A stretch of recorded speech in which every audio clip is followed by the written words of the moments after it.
Hi, this is for the MATLAB assignment. Please go and open up your MATLAB program. Its icon you can see here. It is like a nice three-dimensional orange icon. So once you open the MATLAB, we call this, as you have seen in the skill app lecture, we call this command window. Okay, and basically in the homework you have to create your set of your commands in a script file, and you will have your lifting fan calculations and your battery calculations. You will have two separate scripts. You can use any editor, but it is recommended to use the MATLAB editor because it has its own colors to identify some specific functions and specific things.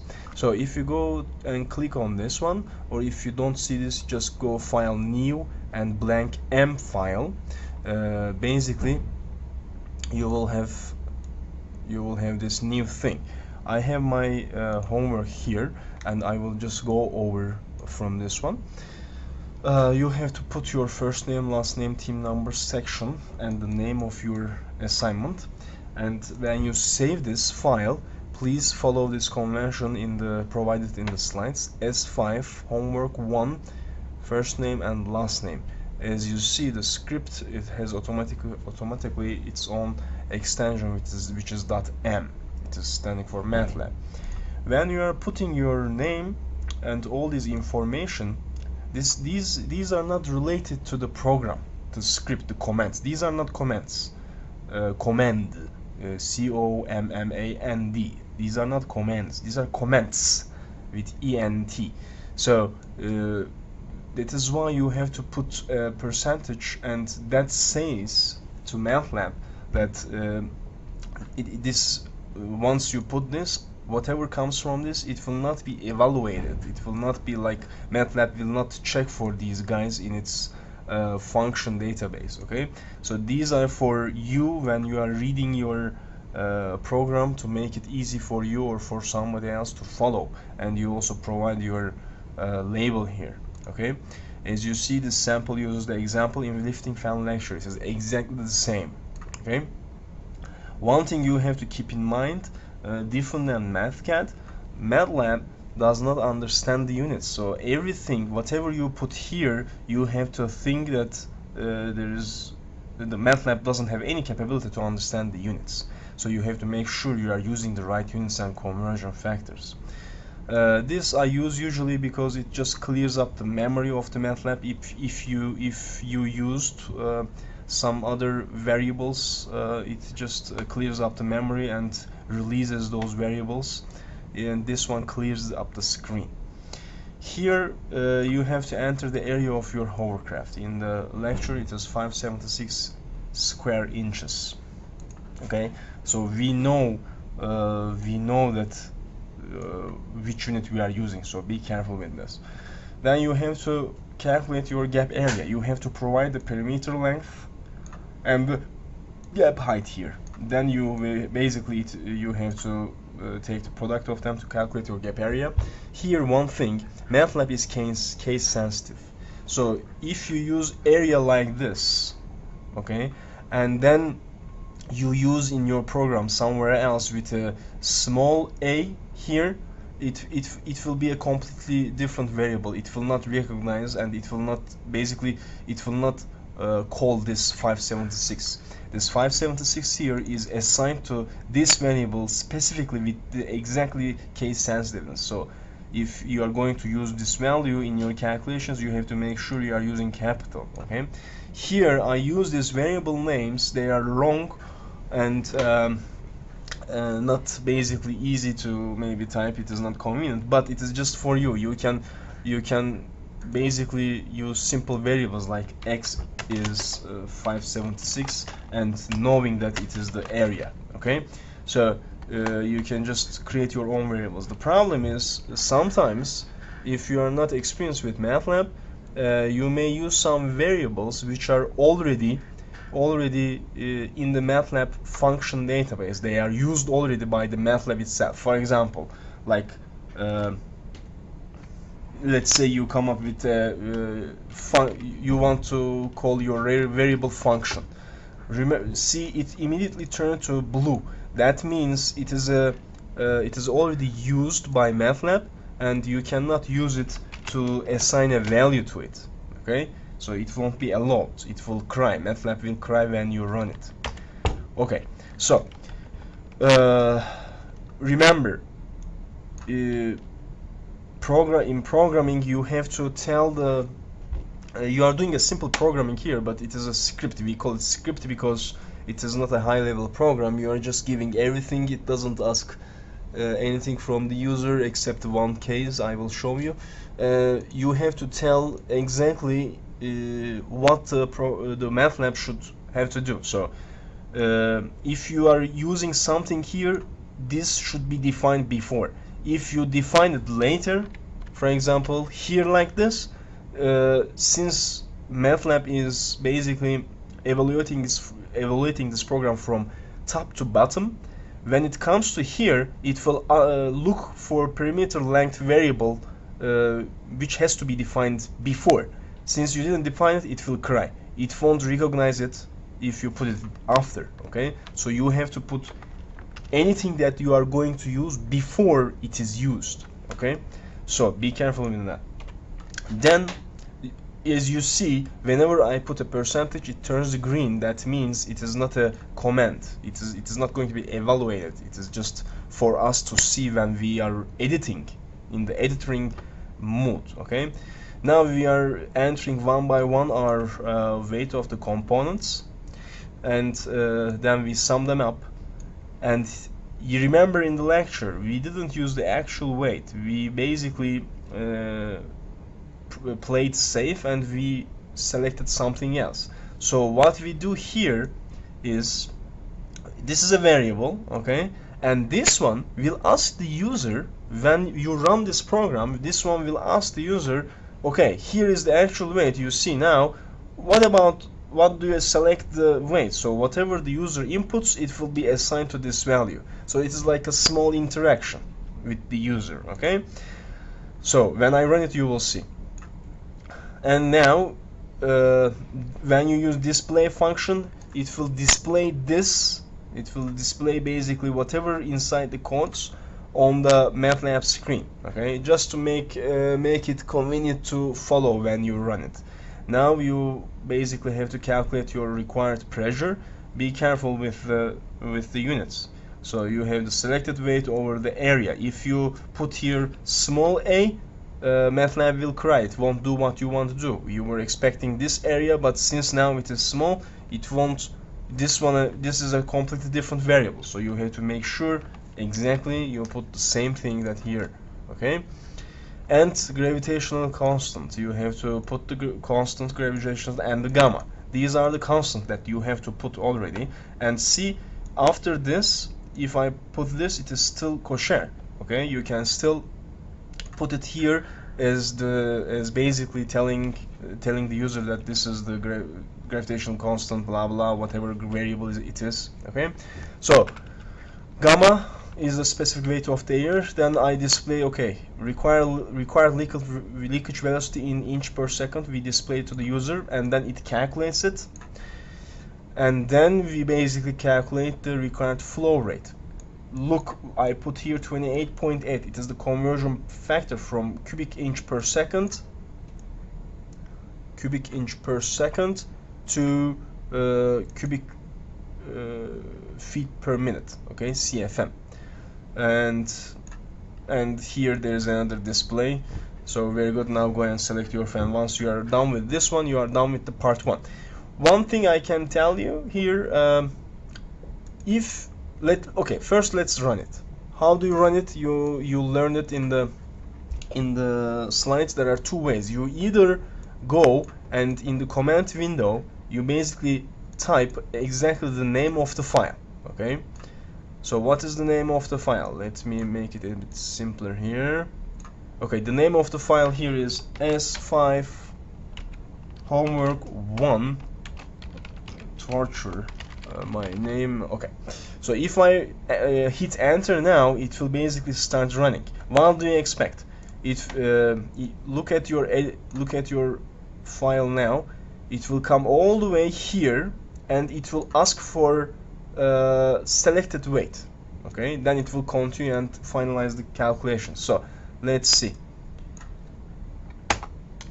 Okay, the moment I run it, first area, perimeter length, so it shows that it is assigning these values to these variables. Perimeter length, gap height, gap area, lift fence, fuel cell, all the weights now coming. Okay, so the weights are coming. Actual weight is 3.03. Now please enter the select weight in pounds. So it is 3.03. You picked 4, let's say, as in the lecture. So if you hit enter, okay, it calculates first the required pressure, then it prints G and gamma, these are the constants, and then it calculates required leakage velocity as this, and finally it calculates the required flow rate in CFM as Q. So for example, if you don't want these printed on the screen, okay, you can go back to editor, and you can just add this semicolon, okay, at the end of each. You can, let's leave the gap area calculation there. Let's don't print these guys on the screen. It will just do the calculation, but it will just do it, but it will not basically print it on the screen. Okay, so let's do it for all these guys. Actual weight, let's print it. Required pressure, it is calculation. Let's don't print G, let's don't print gamma. Okay, liquid velocity, okay, let's print CFM. Good. So I save it. Now the second way to run it was go to debug and run your, so do this run. So there are two ways. Either you basically type up the name of the file on MATLAB and run it, hit enter, or go to debug mode in editor and do run. So when it runs it, look, it only now prints gap area, actual weight. Now it wants me to enter the selected weight. Let's put it 4. So see, it doesn't, after I do this, it just prints me required pressure, then calculated leakage velocity, and the Q. It doesn't print gamma or G. Basically, it doesn't print those variables which we put the semicolon at the end. Okay. One important recommendation is do not use blank in the variable names. If you use blank, look what happened. I mean, basically the color changed, and it is, this gap area is not a variable anymore. Okay, so you should basically either do this or do that, or just GA. You can use GA like this, right? I mean, you can come up with anything you want, but be careful, do not leave blank in the variable. So once you are done, now you calculate your Q. Good. Now you have to select your fan and the number of fans and come back for the calculations. We will do it in the second. Hi, this is the second part of your MATLAB assignment. Remember that when you save any of your .m files, the default location is under your documents.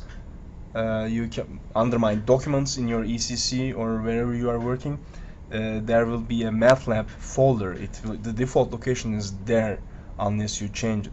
If you change it, then it makes it a bit complicated, because then you have to tell MATLAB that your program is under whatever folder you saved it. So if you leave it in the default location, it is nice. It is okay. You don't need to do anything else. So this is the other one, which is for battery calculations. The same format, the beginning, first name, last name, team armor, section, and battery calculations. So here this sample is also using the lifting fan lecture, whatever value you found in Q, which was 232, and it is assumed that you basically picked your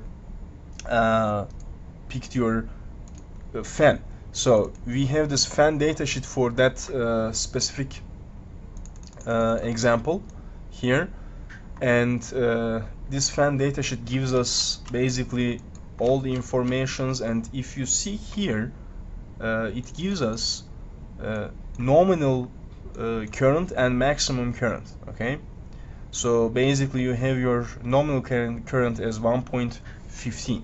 Okay, so the maximum is 1.7, and we pick this fan, and we know this input current if it is not given to you, but if only the power is given. So what you need to know, what do you need to do? You have to basically divide the power with your nominal rated voltage.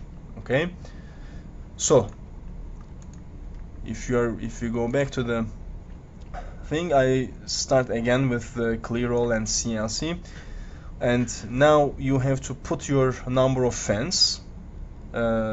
You have to enter. If you selected 3 as in the lecture, you put 3, and current per fan is 1.15 as you checked from the label, and then basically you calculate the total current required. It's pretty straightforward calculation. You just multiply the current per fan by number of fans. That is the total current that you need from your battery pack. And then you have to basically calculate the minimum required battery capacity. Okay, so remember, this is the bare minimum. Okay, and we calculate it by the given constraint. You remember the constraint is to run it for 3 minutes. It has to levitate for 3 minutes. So this is the bare minimum since you are going to use your batteries all the time for testing and for other purposes. So be careful. So this is the minimum of the minimum. So minimum required capacity 3/60. It is basically we are changing the 3 minutes to the hour because everything should be in ampere hour and everything should be in milliampere hour. So that's why we will also multiply it by 1000 here, and you have to multiply these by the total current required. Okay, so if we run it by using debug and run, so here what you have, number of fans 3, it basically printed. The rated current per fan is 1.15. Total required current from your battery pack in ampere is 3.45, and minimum required capacity will be 172.5 in which unit? In milliampere hour, and this is the bare minimum. Be careful. So if you don't want to print, for example, if you don't want to print, let's say, which one? Let's say this one. I don't want to print this one, and this one, for example, and I want to print only total current required and minimum required capacity. You put the semicolon, you run it, and you will see it doesn't print those that you put the semicolon in front of it. You can also do these guys interactive. If you basically say input please enter the number of fans, and then if you just put here also input please enter the rated current per fan, and then if you run this one, I removed also the semicolon, so input here correct. So if I run it, so see, now it is interactive. Number of fans, please enter number of fans 3. Please enter the rated current per fan 1.15, and it will give you the capacity. So you made it interactive. Remember, it basically saves under this My Documents MATLAB by default if you don't change it. And don't change it, don't save it somewhere else. Okay, so this is basically finalizing your homework too. Thank you very much.